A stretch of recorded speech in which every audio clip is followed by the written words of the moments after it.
जय माता दी। आप सभी को चैत्र नवरात्रि की ढेरों शुभकामनाएं।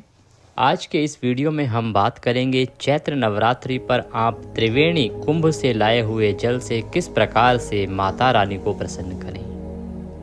प्रिय भक्तों, आप सभी जानते हैं कि त्रिवेणी के जल की महिमा बहुत अधिक है, कुंभ के जल की महिमा बहुत अधिक है। तो कुंभ का वह जो जल आप लाए हैं उसकी माता को अर्पित करने की विधि क्या होगी, क्या नियम होंगे, कैसे आप अर्पित करेंगे, क्या फल प्राप्त होगा और क्यों आपको यह कार्य करना चाहिए, ये इस वीडियो के माध्यम से आपको बताया जाएगा। आपसे निवेदन है कि यदि आपको वीडियो थोड़ा सा भी अच्छा लगे तो वीडियो को एक बार लाइक अवश्य कर दीजिएगा, क्योंकि आपका एक लाइक हमारे लिए बहुत महत्वपूर्ण होता है। गंगा का आशीर्वाद प्राप्त करने के लिए, कुंभ स्नान फल प्राप्त करने के लिए कमेंट बॉक्स में अवश्य लिखिएगा हर हर गंगे, जय माँ त्रिवेणी।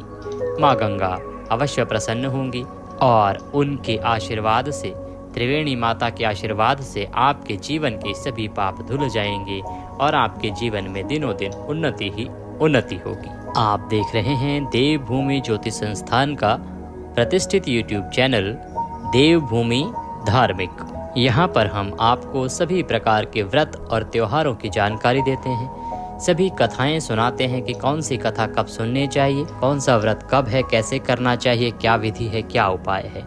जो जानकारी दी जाती है वो शास्त्रीय होती है, पुराणों पर आधारित होती है। हम मनगढ़ंत कुछ भी बात नहीं करते हैं, केवल सही और सटीक जानकारी आपको प्रदान करते हैं। इसीलिए आप सभी दर्शकों का हमें बहुत लंबे समय से सहयोग मिलता आ रहा है। कृपया आप अपना सहयोग इसी प्रकार से बनाए रखें और अपना प्यार तथा आशीर्वाद व्यूज के माध्यम से हमें देते रहें। हम यहाँ पुराणों किताबों को पढ़ के आपको जानकारी प्रदान करते रहेंगे, आप उसका लाभ लेते रहिए। आइए जानकारी आरंभ करते हैं। बात करते हैं आने वाली चैत्र नवरात्रि माँ दुर्गा पूजा और प्रयागराज कुंभ से लाए हुए त्रिवेणी के जल की महिमा की। प्रिय भक्तों, आप सभी जानते हैं कि कुंभ इसी वर्ष समाप्त हुआ है और लगभग आप ही जैसे 70 करोड़ श्रद्धालुओं ने इस बार त्रिवेणी में डुबकी लगाई है। त्रिवेणी की महिमा इतनी अधिक है प्रिय भक्तों कि जब कुंभ नहीं होता है ना, तब भी माघ पूर्णिमा के दिन सभी देवी देवता, 33 कोटि देवी देवता पृथ्वी पर त्रिवेणी संगम में स्नान करने के लिए आते हैं। सोचिए कितनी अद्भुत महिमा है उसकी कि स्वयं भगवान चल के आते हैं। इस वर्ष महाकुंभ था, महापर्व था, क्या भव्य पर्व था साहब। आप हम जब भी गए आप सब ने देखा, हमने देखा। अब बात आती है कि त्रिवेणी के जल की महिमा तो बहुत अधिक है, लेकिन दुर्गा पूजा में, नवरात्रि में उसका क्या अभिप्राय है? क्या वह जल आपकी नवरात्रि पूजा को और अधिक पुण्यदायी बना सकता है क्या वह त्रिवेणी प्रयागराज से लाया हुआ जल आपके इस नवरात्रि के व्रत को और अधिक फलदायी बना सकता है क्या कुछ ऐसा किया जा सकता है जिसके माध्यम से कि आपकी जो नवरात्रि पूजा है उसमें और 4 चांद लग जाएं और माता का आशीर्वाद आपको इस प्रकार से प्राप्त हो जैसे पहले कभी प्राप्त नहीं हुआ हो? तो इसका उत्तर है हाँ, ये सही बात है। त्रिवेणी के जल की महिमा अधिक है और त्रिवेणी के जल का प्रयोग नवरात्रि के पूरे 9 दिन बहुत उत्तम है। किस विधि से हमें करना चाहिए ये आपको बताएंगे, पर ये अवश्य कहेंगे कि आपको अवश्य रूप से ही करना चाहिए। इस अवसर को आप जाने नहीं दीजिएगा, आप जाने दे ही नहीं सकते। आप इतनी मेहनत करके, बहुत दूर दूर से लोग आए हैं, वहाँ पहुँचे हैं और इतनी मशक्क़त करके, स्नान करके, जल लेके आप घर आए हैं।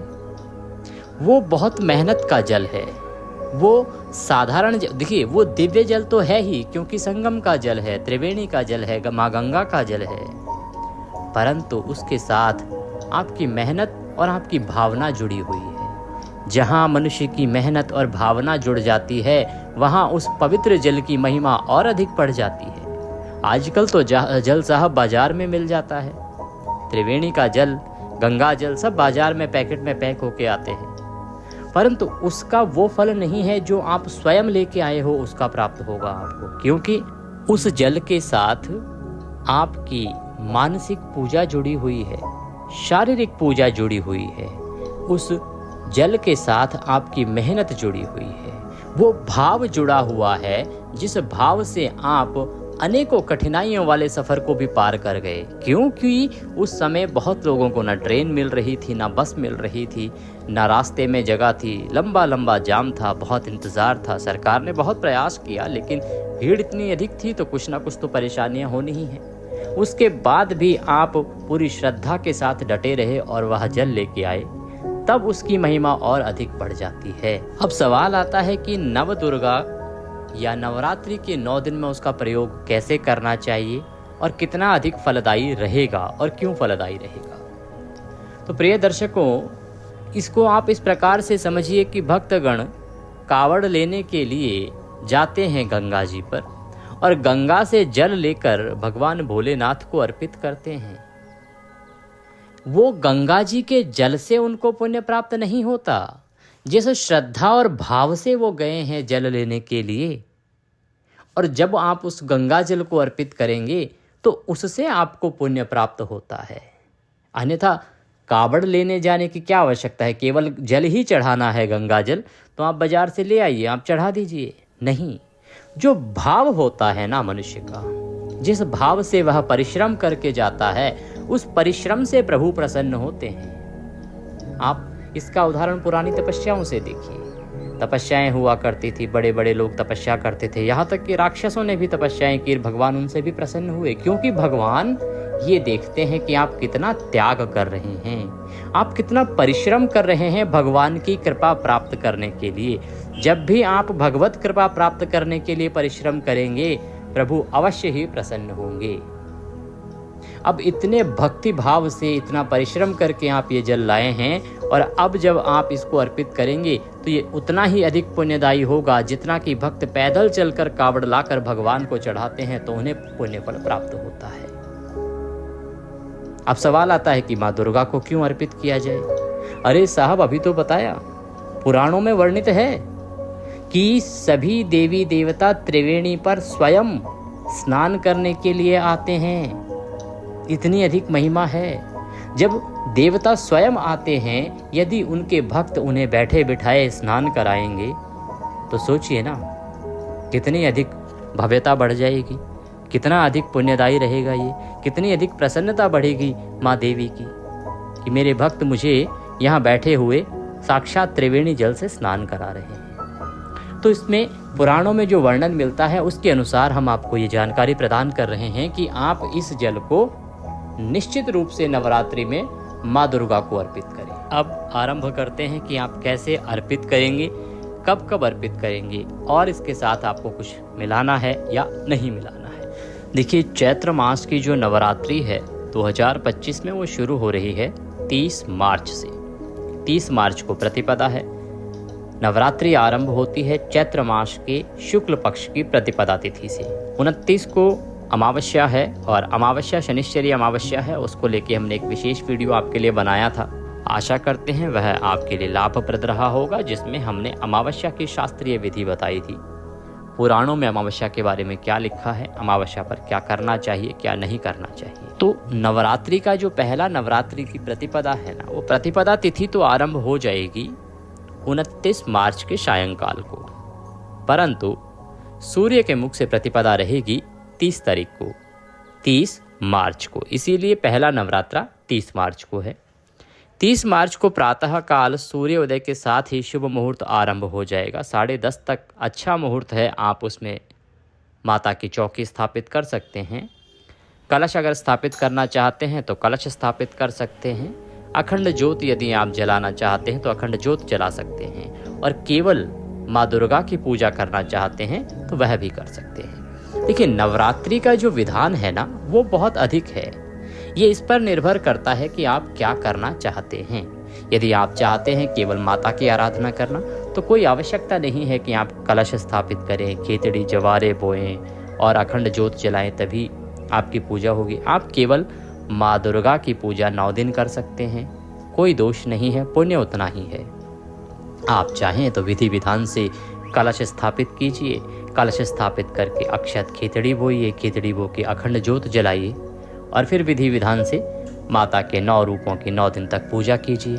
ये आपकी श्रद्धा पर निर्भर करता है। साथ में आप प्रतिदिन कोई पाठ पढ़ सकते हैं या सुन सकते हैं। आप चाहें तो दुर्गा सप्तशती आपके इसी चैनल पर प्रतिदिन सुनाई जाएगी, आप उसका लाभ ले सकते हैं। एक बात बताएं कि जो दुर्गा सप्तशती है या इस प्रकार के जो भी पाठ हैं, चाहे वह विष्णु सहस्त्र नाम हो, शिव सहस्त्र नाम हो, गजेंद्र मोक्ष का पाठ हो, जो भी पाठ यहाँ पर सुनाए जाते हैं ना, उनको सुनने और पढ़ने से बराबर पुण्य प्राप्त होता है। ऐसा नहीं है कि जब आप स्वयं पढ़ेंगे तभी आपको पुण्य प्राप्त होगा। इसको आप इस प्रकार से समझिए कि जब ब्राह्मण देव आपके घर आते हैं, वो कोई कथा सुनाते हैं तो आप केवल सुनते हैं, लेकिन पुण्य आपको उतना ही प्राप्त होता है। अंतर केवल इतना है कि वहाँ आप ब्राह्मण को दक्षिणा देते हैं। वह दक्षिणा राशि यदि आप देना चाहते हैं तो आप यहाँ पर भी भेज सकते हैं, परंतु कथा सुनना आवश्यक है, दक्षिणा आवश्यक नहीं है। कथा सुनने से कल्याण होता है, केवल दक्षिणा से कल्याण नहीं होता। तो यदि आपके मन में भी आशंका है कि केवल हम यहाँ YouTube पर कथा सुन लेते हैं, कथा के साथ कोई पाठ सुन लेते हैं, तो क्या वह उतना ही फलदायक है? जी हाँ, वो उतना ही फलदायक है जितना कि आप स्वयं अपने घर में पाठ करा के पुण्य प्राप्त करते, तब आपको प्राप्त होता। तो प्रथम नवरात्रि के दिन आपको सूर्योदय से पहले उठ जाना चाहिए। उठने के बाद स्नान आदि करके भगवान भास्कर को जल दीजिए। भगवान भास्कर को जल देने के बाद आपका जो पूजा स्थल है, जहां आपने पूजा करनी है नवरात्रि की, वहां पर चौकी सजाते हैं। सामग्री आप एकत्र कर लीजिए। अब सामग्री आप पर निर्भर करती है, क्योंकि हम जो पूजा विधि बता रहे हैं वो इस प्रकार से बता रहे हैं कि वो विस्तृत भी कर सकते हैं और उसे सूक्ष्म भी कर सकते हैं। हम पूरा विधान बताएंगे, कलश कैसे रखना है, कलश में त्रिवेणी जल का प्रयोग कैसे करना है, जवारे कैसे बोने हैं, त्रिवेणी जल का प्रयोग कैसे करना है, माता की जो 9 दिन पूजा करेंगे तो वह पूजा कैसे होगी और उसमें त्रिवेणी जल का प्रयोग कैसे करना है, तो हम बताएंगे आपको पूरी विधि। अब इसमें आवश्यक नहीं है कि वो सारी चीज़ें ही आप करें। आप चाहें तो केवल माता की पूजा कर सकते हैं 9 दिन त्रिवेणी जल से, और आप चाहें तो पूरा अनुष्ठान कर सकते हैं। सामग्री एक बार नोट कर लीजिए, आपने क्या क्या रखनी है, क्या क्या एकत्र करनी है। अच्छा, इसमें एक चीज़ का ध्यान रखिएगा कि आप चाहें तो केवल जो घर की सामग्री है ना, जो घर में उपलब्ध रहती है रौली मौली, केवल उससे भी पूजन कर सकते हैं माता का। माता ये नहीं कहती हैं कि आप इतनी सारी सामग्री के साथ पूजन करेंगे तभी वो प्रसन्न होंगी। ये आपकी श्रद्धा और सामर्थ्य पर निर्भर करता है। अगर आपकी सामर्थ्य है कि आप बहुत सारी सामग्री के साथ माता का पूजन कर सकते हैं तो करिए ना, किसने रोका है। माँ कहती हैं आपकी सामर्थ्य कितनी है उसके अनुसार पूजा करें। यदि कोई बेचारा गरीब है, आर्थिक रूप से तंग है, या अभी हालात इतने अच्छे नहीं हैं कि वह बहुत अधिक सामग्री ला सके, सामान ला सके, तो केवल त्रिवेणी के जल से भी अगर उन्होंने पूजन कर लिया तो वह भी कल्याणकारी है। तो आइए बताते हैं आपको कि अधिक सामग्री के साथ कैसे पूजन करना है और सूक्ष्म सामग्री के साथ कैसे पूजन करना है। अभी हम एक साथ पूरी लिस्ट बता रहे हैं सामग्री की, इसमें जिसकी जैसी सामर्थ्य हो उसके अनुसार आप एकत्र कर लीजिएगा। पूजन जब हम कराएंगे तो आपको दोनों ही विधि से बता देंगे कि जिनके पास ये सामग्री है वो क्या करेंगे और जिनके पास कम सामग्री है वो क्या। माता की चौकी सजाने के लिए कोई चौकी आपके पास होनी चाहिए, उस पर बिछाने के लिए लाल रंग का एक वस्त्र होना चाहिए। माता की तस्वीर या प्रतिमा होनी चाहिए। प्रतिमा हो तो सर्वोत्तम रहेगा। अगर आपके पास माता की कोई प्रतिमा है तो बहुत उत्तम है। पूजा सामग्री में आपके लिए आवश्यक रहेगा रौली, मौली, पान का पत्ता जो आता है, पान के पत्ते आप 3 ले आइएगा। एक कलश देव के लिए अगर कलश स्थापित कर रहे हैं, एक माता के लिए और एक गणेश जी महाराज के लिए, तो 3 आप कम से कम लेके आइएगा। लौंग, इलायची, धूप, दीप, नैवेद्य। माता को भोग लगाने के लिए जो भी मिठाई आपके पास उपलब्ध हो सके वह मिठाई लीजिएगा। मिठाई नहीं तो ड्राई फ्रूट्स ले लीजिएगा, ऋतुफल ले लीजिएगा, और ऋतुफल भी अगर आपके पास उपलब्ध ना हो तो आप केवल मिश्री का प्रयोग भी नैवेद्य के रूप में माता को कर सकते। एक तांबे का लोटा लीजिएगा। तांबे के लोटे में पहले त्रिवेणी का जल आपको भरना है। तांबे के लोटे को अच्छे से मांझ लेना है, त्रिवेणी का जल उसमें भरना है पहले। चाहे 2 बूंद डालिए पर पहले त्रिवेणी का जल डालिए। ओम गंगे च यमुने चैव गोदावरी सरस्वती आवाहनम गुरुम देवी ग्रहणम परमेश्वरी। प्रकार से आप त्रिवेणी का जल लोटे में भरिए, उसके बाद शुद्ध जल उसमें भर लीजिएगा। फूलों की माला, खुले पुष्प ले लीजिएगा। कलश यदि आपने स्थापित करना है तो कलश लीजिएगा, तांबे का ले सकते हैं, पीतल का ले सकते हैं, लोहे का नहीं लेना है, स्टील का नहीं लेना है, या मिट्टी का ले सकते हैं। जिसमें आप जवारे बोते हैं तो वह पात्र ले लीजिएगा जिसमें आप जवारे बोते हैं, उसे सकोरा कहते हैं। मिट्टी का पात्र लीजिएगा, भूल के भी प्लास्टिक का या लोहे का आपने नहीं लेना है, ये ध्यान रखिएगा। रेता उसमें भरने के लिए, हमारे दिल्ली में तो रेता चलता है, बाकी जो भी अच्छी पवित्र मिट्टी मिल जाए, देखिए आपको पवित्र मिट्टी मिल जाए बहुत उत्तम है, अन्यथा कहीं से भी आप शुद्ध मिट्टी ले लीजिएगा जवारे बोने के लिए। आपको 50 ग्राम जौ की आवश्यकता होगी, जौ ले लीजिएगा। अखंड ज्योत यदि जलानी है तो एक बड़ा दिया लीजिएगा और आप उसमें भरने के लिए घी ले लीजिएगा। 1 से 1.5 किलो घी कम से कम 9 दिन लगेगा आपका, और एक लंबी बाती आपके पास होनी चाहिए। ये सारी सामग्री आपने एकत्र कर लेनी है। ये सामग्री एकत्र करके और आप आसन लगा के बैठ जाएं और माँ भगवती का पूजन करना आरंभ करें। इसमें कुछ प्रमुख जो कार्य हैं उनको हम कर लेते हैं। सबसे पहले जो कलश आपने स्थापित करना है ना, तो कलश स्थापित कर रहे हैं तो कलश स्थापित करने के लिए, कलश में डालने के लिए कुछ सामग्री की आवश्यकता होगी।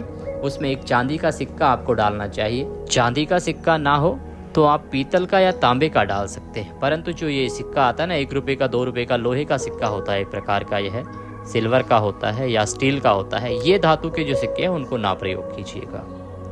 हल्दी की गांठ ले लीजिएगा, सर्वौषधि हो तो सर्वौषधि ले लीजिएगा, सप्तमृतिका, थोड़ी सी दूर्वा और अक्षत। ये वो सामग्री है जो आप कलश के अंदर डालेंगे कलश स्थापित करने के लिए। और इसमें जल भी भरना है, हम बताएंगे आपको कि जल कब भरना है, विधि क्या रहेगी। ये सारी सामग्री आपने एकत्र कर ली है। अब आप आसन लगा के बैठ जाएं। चौकी को पहले स्थापित करेंगे, तो पहले सारी जो सामग्री है ना, उसका पवित्रीकरण और स्थान का पवित्रीकरण आवश्यक है। लोटे में जो हमने आपको जल भरने को बोला था, जिसमें पहले ही त्रिवेणी का जल हमने आपको भरवाया है मंत्र के साथ, उस लोटे में एक पुष्प डुबोइए और पुष्प से सारी सामग्री पर छींटे दीजिए। स्थान पर छींटे दीजिए जहां आपने पूजन करना है माता का। ओम पवित्र हो अपवित्रं सर्वांग वस्तांगतो पिबम यह स्मरेत पुंडरीकाक्षं सवायंतरः शुचिः। ओम। इस प्रकार से जल के छींटे देके इस त्रिवेणी के जल से और मंत्र से स्थान का पवित्रीकरण हो गया है, शुद्धिकरण हो गया है। अब यह स्थान और सामग्री भगवान के पूजन योग्य हो गया है। सबसे पहले माता की चौकी को लगाएंगे, उस पर लाल वस्त्र बिछा दीजिए। चौकी पर माता की स्थापना करने के लिए आसन के रूप में पुष्प रखिए, उसके ऊपर माता की स्थापना करेंगे। और जहां आपने जवारे और कलश की स्थापना करनी है, क्योंकि जो जवारे का सकोरा होता है ना, पात्र, वो नीचे आएगा और उसी में आपको कलश स्थापित करना है। तो उस स्थान पर या तो स्वास्तिक बनाइए, ओम बना दीजिए, या अष्टदल कमल भी आप बना सकते हैं। ये आप रौली से बनाएंगे उत्तम रहेगा। अष्टदल कमल अगर बनाएंगे तो वह चावल से बनेगा। उसके ऊपर आप उस सकोरे को रखिए जिसमें आपने जवारे बोने हैं, वो पात्र जिसमें आप जवारे, या आपके यहाँ अगर खेतड़ी बोते हैं तो खेतड़ी, जो भी कहें शब्द, बात एक ही है। उस पात्र को रखिए उसके ऊपर, और दूसरी तरफ जो आपने अखंड जोत जलानी है उसको दिए को रखिए, स्थापित करिए, या किसी भी पात्र में आप जो जोत जला रहे हैं उस पात्र को भी स्थापित कीजिए। दिए के नीचे भी आप पहले अक्षत रखिए आसन के रूप में। सकोरे के अंदर जिसमें खेतड़ी बो रहे हैं आप मिट्टी भर दीजिए, और जो जौ आपने लिए हैं 50 ग्राम, उसको थोड़ा सा पहले आधा घंटे भिगो लीजिएगा। उससे क्या होगा कि बाकी जो खराब जौ होंगे ऊपर पानी में तैर जाएंगे, उनको निकाल के फेंक दीजिएगा, क्योंकि वो प्रयोग के योग्य नहीं है। बाकी जो जौ हैं उनको उस मिट्टी में आपको डाल देना है। थोड़ी सी मिट्टी ऊपर से डाल दीजिएगा जिससे कि वो जौ हैं जो आराम से अंकुरित हो जाए। जो बीच का भाग होगा ना इस पात्र का, उसको खाली छोड़िएगा, वहाँ जौ नहीं डालिएगा। किनारे किनारे पे जौ डालिएगा, जिससे कि जब बीच में हम कलश रखेंगे तो उसके चारों तरफ से वो जवारे निकलेंगे। बीच में डालने पे कई बार वो कलश को हिला देते हैं और उससे आपका जो ऊपर रखा हुआ नारियल है उसके गिरने की संभावना भी बढ़ जाती है। तो अब इसमें 2 कार्य करने हैं आपने। 2 कार्य क्या करने हैं? जो इस पे जल छींटा देना है ना मिट्टी के ऊपर, वो आपको त्रिवेणी के जल से देना है। जब आपने इसमें डाल दिया है जौ को, अब आप जल के छींटे देंगे उस पर, तो त्रिवेणी के जल से आप उसमें छींटे दीजिए एक बार। उसके ऊपर कलश को रख दीजिए। कलश में अभी पानी नहीं भरना है, याद रखिए, अभी पानी नहीं भरना है कलश में। कलश को रख दीजिए। कलश को रखने के बाद अब उसमें पहले त्रिवेणी का जल डालिए। त्रिवेणी का जल डालिए। त्रिवेणी माँ गंगा को याद करते हुए, माँ सरस्वती को याद करते हुए और माँ यमुना का वंदन करते हुए त्रिवेणी जल उसमें डालिए। थोड़ा सा डाल दीजिए, जितना आपके पास है थोड़ा सा, क्योंकि ये भी पूरे वर्ष आपको चलाना है। ये आगे बहुत से आपके ऐसे त्यौहार आने वाले हैं जहाँ इनका प्रयोग होना है। उसके बाद बाकी उसमें शुद्ध जल भर दीजिए और जो सामग्री हमने आपको कलश की बताई थी वो सामग्री उसमें डाल दीजिए। पूर्ण पात्र रख दीजिए, जो ढक्कन आता है ऊपर मिट्टी का, उसमें आप थोड़े अक्षत भर दीजिएगा या गेहूं भर दीजिएगा, खाली नहीं रखना है ऊपर। उसके ऊपर आप नारियल रखेंगे। नारियल पर आप लाल वस्त्र लपेट लीजिए, लाल वस्त्र ना हो तो मौली लपेट दीजिएगा। नारियल को इस प्रकार से रखिएगा कि उसका जो मुख है, अर्थात जिस तरफ से वो पेड़ पर लटका होता है, वो आपकी तरफ उसका हिस्सा होना चाहिए। इस प्रकार से आप नारियल को स्थापित कर दीजिए इसके ऊपर। अब कलश की स्थापना आपने कर दी है, अब पूजन करेंगे हम। तो इस प्रकार से जवारे में कैसे आपको कहाँ प्रयोग करना था त्रिवेणी जल, वो हमने आपको बताया, और कलश में कहाँ प्रयोग करना था वो हमने आपको बताया। अब हम माता के लिए कैसे त्रिवेणी जल प्रयोग करेंगे, कैसे उन्हें स्नान कराएंगे, किन मंत्रों के साथ स्नान कराना है, वो देख लेते हैं एक बार। उसको आप ध्यान से समझ लीजिएगा। तो ये स्थापित करने के बाद आपको गणेश जी की स्थापना करनी है, क्योंकि प्रथम पूज्य गणेश हैं तो पहले गणेश पूजन आवश्यक है। तो गणेश जी की अगर प्रतिमा आपके पास है तो उत्तम है, रखिएगा। अगर नहीं है तो आप सुपारी लीजिएगा और सुपारी को गणेश जी के रूप में स्थापित कर दीजिएगा। अन्यथा आप कलश देव में ही गणेश जी का पूजन कर लीजिएगा, क्योंकि कलश देव में सभी देवी देवताओं का वास माना जाता है। तो कलश देव में ही आप गणेश जी का पूजन कर लीजिएगा, गणेश जी को स्मरण करते हुए कि गणेश जी महाराज, हम आपका पूजन कलश देव में ही कर रहे हैं। तो सूक्ष्म पूजा विधि बताएंगे हम, क्योंकि हमारा मुख्य उद्देश्य जो है वो त्रिवेणी जल की महिमा और प्रयोग बताना है। पूजा के लिए आप कलश देव को पहले त्रिवेणी के जल से छींटे दीजिए। एक पुष्प लीजिए, उससे आपने छींटे देने हैं। 3 बार आप जल के छींटे देंगे। ओम पद्यम समर्पयामि, ओम अर्घ्यम समर्पयामि, ओम आचमनीम समर्पयामि, ओम स्नानम जलम समर्पयामि। इस प्रकार से 4 बार आपने जल के छींटे देने हैं। टोटल 4 बार जल के छींटे देने के बाद अब वस्त्र अर्पित करेंगे। वस्त्र के रूप में मौली का टुकड़ा तोड़िए और कलश देव को अर्पित कर दीजिए। ओम वस्त्रम समर्पयामि, वस्त्रम उपवस्त्रम यज्ञोपवीतम। यदि जनेऊ आपके पास है तो जनेऊ अर्पित कर दीजिए। यज्ञोपवीतम समर्पयामि। ओम चंदनम महत्वपूर्णम पवित्रम पापनाशनम तिलकम कुरु। तिलक कीजिए। 5 या 7 बिंदी आप कलश देव पर लगाइए, आप 1 भी लगा सकते हैं। तिलक कीजिए। तिलकम तिलकांते अक्षतम पांतु। अक्षत अर्पित कीजिए। पुष्पाणि पांतु। पुष्प अर्पित कीजिए। फूलों की माला है तो माला पहनाइए। पुष्पम समर्पयामि। धूप दीप दर्शनम। धूप दिखाइए, दीप दिखाइए। धूप दीप प्रज्वलित कीजिए। अखंड ज्योत अलग है, धूप दीप आपको पूजा के लिए अलग से प्रज्वलित करने हैं। तो धूप दिखाइए, दीप दिखाइए। नैवेद्यम समर्पयामि। नैवेद्य अर्पित कीजिए, जो भी मिठाई है भोग लगाने के लिए वह अर्पित कर दीजिए। जल आचमनीम करो। पुनः जल के छींटे दीजिए। तांबूलम पोंगी फलम शुभ दक्षिणायाम शुभ दो वरदो भवः। तांबूल के रूप में पान का पत्ता लीजिए, उसमें 2 लौंग 2 इलायची 1 सुपारी रखिए, उसका बीड़ा बनाइए और वह भगवान को अर्पित कर दीजिए। तांबूलम समर्पयामि। जो भी दक्षिणा अर्पित करना चाहते हैं वह दक्षिणा द्रव्य चढ़ाइए और कलश देव से प्रार्थना कीजिए कि हे कलश देव, आपके अंदर सभी देवों का वास है, सभी नदियों का वास है, सभी समुद्रों का वास है। आप हमारी इस पूजा को स्वीकार करें और दया का आशीर्वाद प्रदान करें।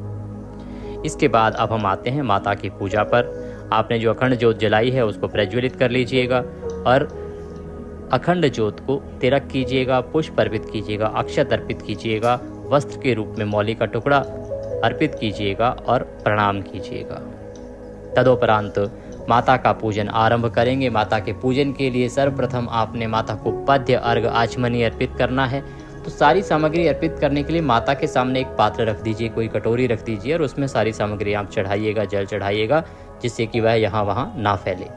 जिनके पास प्रतिमा है ना माता की, वह प्रतिमा की स्थापना कीजिएगा और प्रतिमा को किसी पात्र में रखिएगा, जिससे कि हम त्रिवेणी के जल से माता को सींच सकें, त्रिवेणी का जल माता को अर्पित कर सकें, माता को अभिषेक करा सकें। सबसे पहले पद्य, अर्घ, आचमनी कराएंगे। तो एक चम्मच ले लीजिए और चम्मच से आप जल अर्पित कर दीजिएगा। ओम भूर्भुवस्वः दुर्गा देव्यै नमः पद्यम समर्पयामि। पद्य के रूप में 1 चम्मच जल अर्पित कीजिए। जो प्रतिमा पर पूजन कर रहे हैं वो प्रतिमा को अर्पित कीजिए। ओम भूर्भुवस्वः महादेव्यै दिव्य देव्यै महागौरी नमस्तुते अर्घ्यम समर्पयामि। अर्घ अर्पित कीजिए। अर्घ के रूप में 1 चम्मच जल लीजिए और माता को अर्पित कर दीजिए।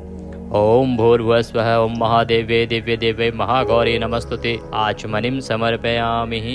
आचमनी के रूप में 1 चम्मच जल पुनः माता को अर्पित कर दीजिए। ये वही जल है जिसमें हमने त्रिवेणी का जल पहले से मिलाया हुआ है। त्रिवेणी के जल में ही हमने बाकी जल मिलाया था, तो ये त्रिवेणी का जल पूर्ण रूप से हो चुका है। अब माता को आप स्नान कराएंगे, प्रेम पूर्वक आप माता को स्नान कराएंगे। और स्नान कराने के लिए जो प्रतिमा पर अभिषेक करा रहे हैं वो बहुत उत्तम है। आप अभिषेक कराइए, प्रेम से माता को अभिषेक कराइए, जल अर्पित कीजिए, माता को प्रेम से जल अर्पित कीजिए। जो तस्वीर पर पूजन कर रहे हैं वो 1 चम्मच जल लीजिए और वह माता को अर्पित कर दीजिए। और जिनके पास प्रतिमा है ना, वो प्रतिमा को प्रेम पूर्वक अभिषेक कराइए, नहलाइए कुंभ के जल से। ओम भूर्भुवस्वः दुर्गा देव्यै नमः। कुंभ स्नानम त्रिवेणी स्नानम जलम समर्पयामि। माता को प्रेम से स्नान कराइए। स्नान कराने के बाद पंचामृत स्नानम, पंचामृत से स्नान कराएंगे। पंचामृत बनाइए, कच्चा दूध, दही, घी, शहद, शक्कर और त्रिवेणी का जल उसमें मिला लीजिए। अब आप उससे स्नान कराएंगे। ओम भूर्भुवस्वः दुर्गा देव्यै नमः। पंचामृत स्नानम समर्पयामि। इस प्रकार से पंचामृत से अभिषेक कराइए। शुद्धोदक स्नानम, शुद्ध जल से अभिषेक कराएंगे। और जो तस्वीर पर पूजन कर रहे हैं ना, वो पंचामृत एक पुष्प पर लगाकर माता को अर्पित कर दीजिएगा। अब आप शुद्ध जल से पुनः स्नान कराइए। त्रिवेणी का जो जल है उससे स्नान कराएंगे। ओम भूर्भुवस्वः दुर्गा देव्यै नमः। शुद्धोदक स्नानम जलम समर्पयामि। शुद्ध जल से स्नान कराएंगे। अब माता को वस्त्र अर्पित करेंगे। वस्त्र के रूप में यदि आप चुनरी लेके आए हैं माता के लिए तो चुनरी चढ़ाइए। बाकी कोई और वस्त्र, बहुत से लोग साड़ी लाते हैं, तो जो भी आप वस्त्र लाए हैं वह पहनाइए। जिनका वस्त्र नहीं है वो मौली का केवल एक टुकड़ा तोड़ लीजिएगा। मौली का टुकड़ा तोड़ लीजिएगा और वह मौली का टुकड़ा माता को अर्पित करेंगे। मंत्र बोलेंगे, ओम भूर्भुवस्वः दुर्गा देव्यै नमः। वस्त्रम समर्पयामि। अर्पित करने के बाद माता को तिलक लगाएंगे, तिलक अर्पित करेंगे। रौली कुमकुम से माता को प्रेम से तिलक कीजिएगा। ओम भूर्भुवस्वः दुर्गा देव्यै नमः। कुम आदि तिलकम समर्पयामि। अक्षतम पान्तुः, अक्षत लगाइए। पुष्पाणि पान्तुः, पुष्प, फूलों की माला अगर आपके पास है तो माला माता को पहनाइएगा। पुष्प अर्पित कीजिएगा। ओम भूर्भुवस्वः दुर्गा देव्यै नमः। पुष्पम समर्पयामि। पुष्प अर्पित कीजिएगा। धूप दिखाइएगा माता को और दीप दिखाइएगा माता को। ओम भूर्भुवस्वः दुर्गा देव्यै नमः। धूपम दर्शयामि, दीपम दर्शयामि। धूप दीप दिखाने के बाद माता को प्रेम से नैवेद्य अर्पित कीजिएगा। नैवेद्य में आपके पास कोई मिठाई है तो मिठाई, मिठाई नहीं है तो फल, फल नहीं है तो आप मिश्री ले लीजिएगा, वह नैवेद्य के रूप में अर्पित कर दीजिएगा। ओम भूर्भुवस्वः दुर्गा देव्यै नमः। नैवेद्यम समर्पयामि। जलाचमनिम कुरुः। अब जलाचमनी कराएंगे पुनः, तो 1 चम्मच में जल लीजिएगा। ओम भूर्भुवस्वः दुर्गा देव्यै नमः। जलाचमनिम समर्पयामि। और जलाचमनी करा दीजिएगा माता को। अब तांबूल अर्पित करेंगे। तांबूल कैसे होगा कि एक पान का पत्ता लीजिएगा, उसमें 2 लौंग, 2 इलायची, 1 सुपारी रखिएगा, उसका बीड़ा बनाइएगा और वह माता को अर्पित कीजिएगा। हम मंत्र पढ़ते हैं, ओम भूर्भुवस्वः दुर्गा देव्यै नमः। तांबूलम समर्पयामि। तांबूलम पूंगी फलम शुभ दक्षिणायाम शुभदो वरदो भवः। अब माता को दक्षिणा अर्पित करेंगे। दक्षिणा के रूप में आप जो भी द्रव्य अर्पित करना चाहें वह राशि अर्पित करिएगा। ओम भूर्भुवस्वः दुर्गा देव्यै नमः। शुभ दक्षिणायाम समर्पयामि। अब माता को हाथ जोड़ के प्रणाम कीजिएगा। या देवी सर्वभूतेषु मां शक्ति रूपेण संस्थिता।